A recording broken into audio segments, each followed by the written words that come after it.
फेब्रुवारीमध्ये मी या कढीपत्त्याच्या झाडाची छाटणी केली होती आणि तुम्ही पाहू शकता या झाडाची खूप चांगली अशी वाढ होऊन झाडावरती खूप सारे नवीन फुटवे, नवीन छोट्या फांद्या या तयार झालेल्या आहेत.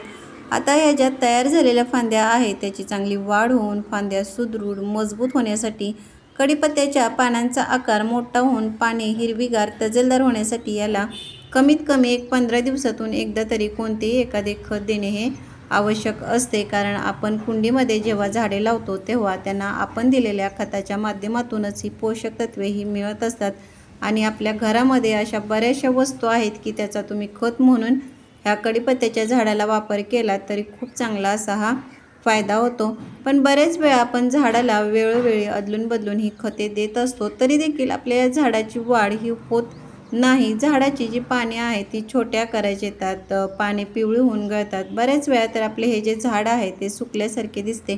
याचे कारण म्हणजे या झाडाला सूर्यप्रकाश आणि पाणी योग्य प्रमाणामध्ये न मिळणे. झाडाला खते देण्याबरोबरच काही कामे देखील ही करावी लागतात. नमस्कार, स्वागत आहे तुमचे आपले यूट्यूब चॅनेल SP गार्डनिंग मराठीमध्ये. आज आपण कढीपत्त्याच्या झाडाविषयी माहिती पाहणार आहोत.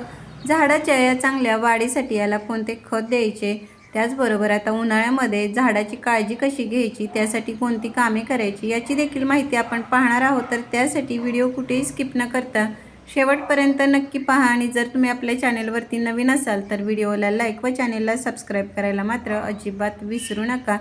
आता उन्हाळ्यामध्ये कढीपत्त्याच्या झाडाला हे दररोज पाणी देणे हे आवश्यक असते. कारण उन्हामुळे कुंडीतील माती ही लवकर कोरडी होते, म्हणजेच कुंडीतील मातीमध्ये हा ओलावा असणं हे आवश्यक आहे. बऱ्याच वेळा कडक उन्हामुळे कुंडीतील जी माती आहे ती गरम होते, त्यामुळे आपल्या झाडाच्या ह्या ज्या मुळ्या आहेत त्या देखील ही जाळण्याची शक्यता असते. त्यामुळे झाडाला हे दररोज पाणी द्यावे. कधी कधी तर दिवसातून 2 वेळा पाणी देणे देखील हे गरजेचे असते. त्याचबरोबर सकाळी किंवा संध्याकाळच्या वेळी झाडावरती हा पाण्याचा फवारा देखील करावा. त्यामुळे झाडाची जी पाने आहे त्याच्यामध्ये हा ओलावा टिकून राहतो. त्यामुळे आपल्या झाडाच्या पानांचा जो आकार आहे तो मोठा होऊन पाने हिरवीगार तजेलदार होण्यासाठी ही मदत होते. आता आपण कढीपत्त्याच्या झाडासाठी आपल्या प्रत्येकाच्या घरामध्ये जी मोहरी असते त्याचा खत म्हणून हा वापर कसा करायचा हे पाहूयात. मोहरी ही कढीपत्त्याच्या झाडासाठी अतिशय फायदेशीर उपयुक्त अशी आहे. कारण कढीपत्त्याच्या झाडाला वाढीसाठी जे नायट्रोजनयुक्त खताची आवश्यकता असते ते या मोहरीमध्ये हे भरपूर असते. त्याचबरोबर मोहरीमध्ये हे कॅल्शियम, मॅग्नेशियम, फॉस्फरस यासारखे घटक देखील हे भरपूर असतात. त्यामुळे आपल्या या कढीपत्त्याच्या झाडाच्या ज्या फांद्या आहेत त्या सुदृढ मजबूत होतात. मोहरीमध्ये जे मॅग्नेशियम असते त्यामुळे आपल्या कढीपत्त्याच्या पानांचा आकार मोठा होऊन पाने ही हिरवीगार तजेलदार होण्यासाठी याचा खूप चांगला असा हा फायदा होतो. आता या मोहरीपासून खत तयार करण्यासाठी ही जी मोहरी आहे ती मी मिक्सरमधून अशा प्रकारे बारीक करून त्याची ही पावडर तयार केलेली आहे. या तयार केलेल्या पावडरचा तुम्ही 2 प्रकारे हा वापर करू शकता.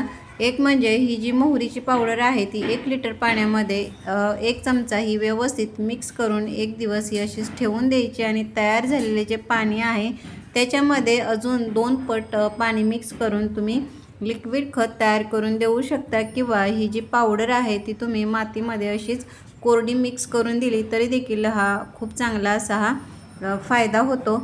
आता या मोहरीच्या पावडरचा वापर कसा व किती प्रमाणामध्ये करायचं हे आपण पाहणार आहोतच. पण कढीपत्त्याच्या झाडावरती काही कामे करावी लागतात. त्यामध्ये करायचे म्हणजे झाडाच्या या कुंडीतील माती ही अधूनमधून हलवून थोडी मोकळी करावी. त्यामुळे कुंडीतील जी माती आहे ती भुसभुशीत होते आणि अशा मातीमध्येच आपली झाडे ही चांगली वाढतात. त्याचबरोबर भुसभुशीत मातीमध्ये हा ऑक्सिजन हा खेळता राहतो आणि तो ऑक्सिजन आपल्या झाडांच्या मुळांना व्यवस्थित पोहोचला गेल्यामुळे आपल्या झाडांच्या मुळांची वाढ ही चांगली होते. साहजिकच आपले झाड देखील हे चांगले वाटते. त्याचबरोबर अशा मातीमध्ये आपण दिलेली जी खते पाने आहेत ती व्यवस्थित मिक्स होतात आणि आपल्या झाडाला त्याचा चांगला असा हा फायदा होतो.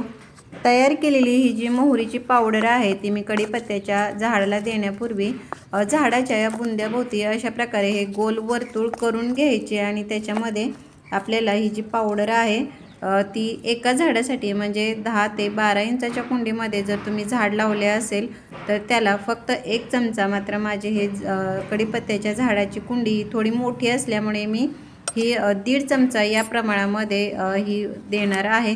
अशा प्रकारे मोहरीची पावडर मातीमध्ये ही व्यवस्थित मिक्स करून घ्यायची आणि वरून भरपूर असे हे पाणी द्यायचे। तुम्ही पाहाल काही दिवसामध्येच कढीपत्त्याच्या झाडाची चांगली वाढ होऊन तो हिरवागार आणि घनदाट झालेला तुम्हाला दिसून येईल। तर कसं वाटलं व्हिडिओ मला कमेंट बॉक्समध्ये नक्की सांगा। भेटूयात पुढील व्हिडिओमध्ये, तोपर्यंत बाय।